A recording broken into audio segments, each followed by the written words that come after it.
When two giants of this game, Anatoly Karpov and Garry Kasparov, meet in a chess game, it always predicts some high-level chess. Well, although most of their games ended in a draw, and I think the overall Kasparov has a slight advantage in a score, we have to say even the games that are drawn, they have some contribution, they made some contribution in a modern chess theory.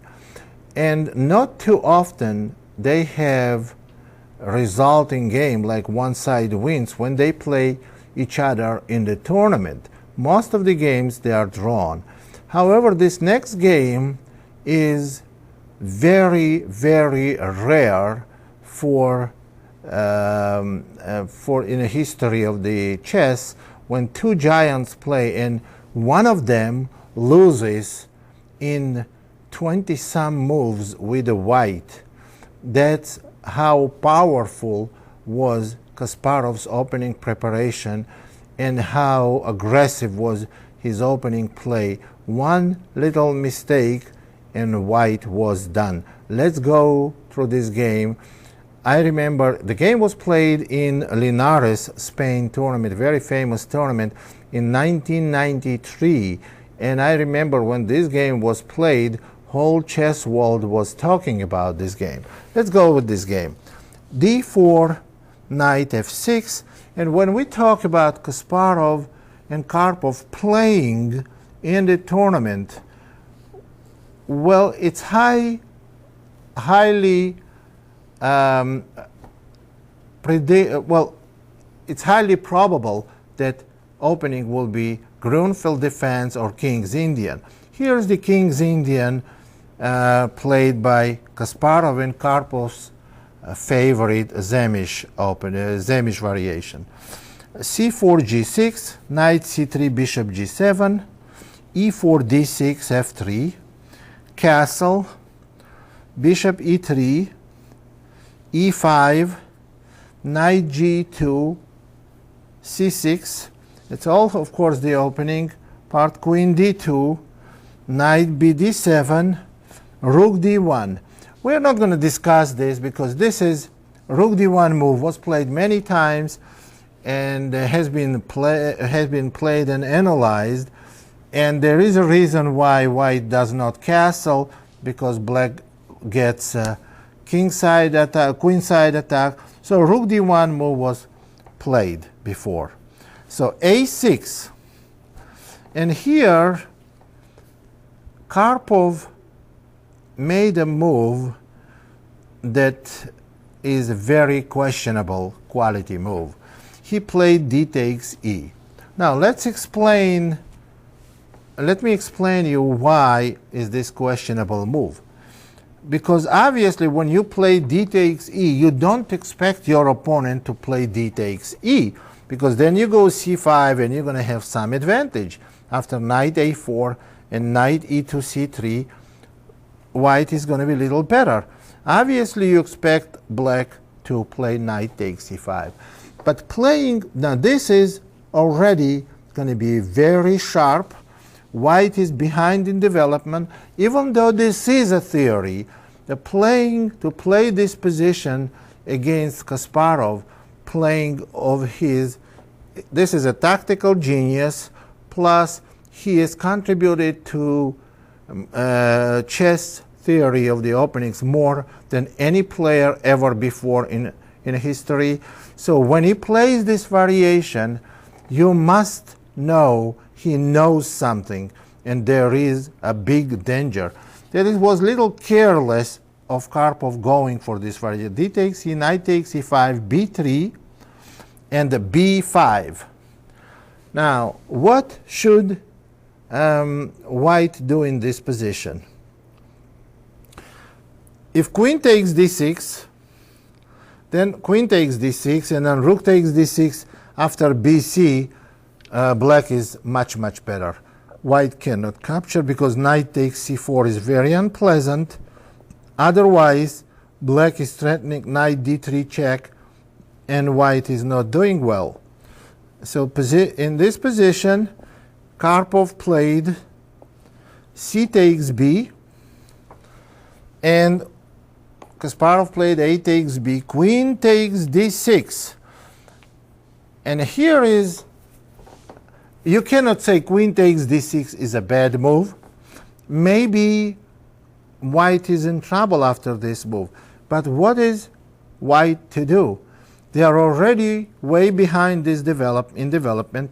They went for hold this variation to win a pawn on d6, and if they don't take this pawn, then black may move d5 and get very strong initiative. So queen takes d6 is practically forced. Queen takes d6, knight f2 d7, and f4. That's the position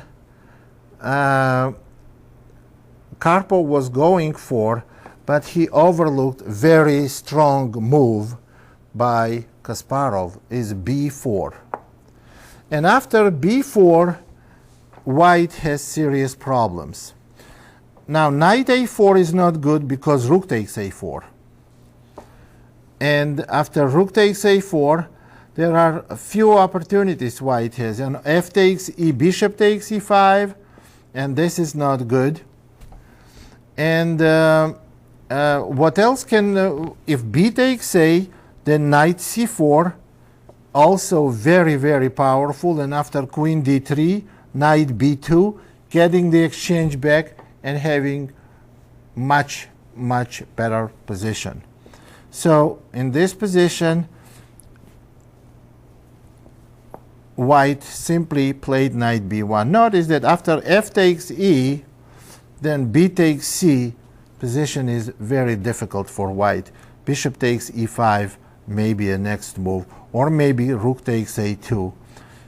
So white simply played knight b1. Now let's talk about this position. You can see that black is extremely active in this position.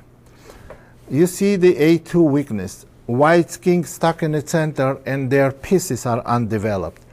Playing this position against Kasparov is highly hazardous to your chess.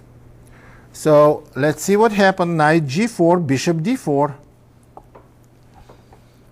And in this position, black simply played bishop takes d4, queen takes d4, preventing knight e3, queen takes d4, and rook takes a2. Now you see the rook stands on a2 very strong, controls the second rank. h3, c5, white's queen must move. And where can the queen move? On queen d3, bishop a6 is very strong. And can queen d7 be played here? No, because after rook takes e2, or even queen h4 check first, g3, rook takes e2, it's a quick mate, because bishop takes e2, queen takes g3, and on king f1, knight e3, or queen f2 checkmate, and after king d2, queen takes f4, or queen e3 check, white is totally lost. So therefore, white played in this position queen to g1, knight goes to f6, white goes e5, and knight to e4. Now, queen h4 has to be prevented for any cost, because after queen h4, g3, and rook takes e2, this may be very dangerous, if not hopeless, for white.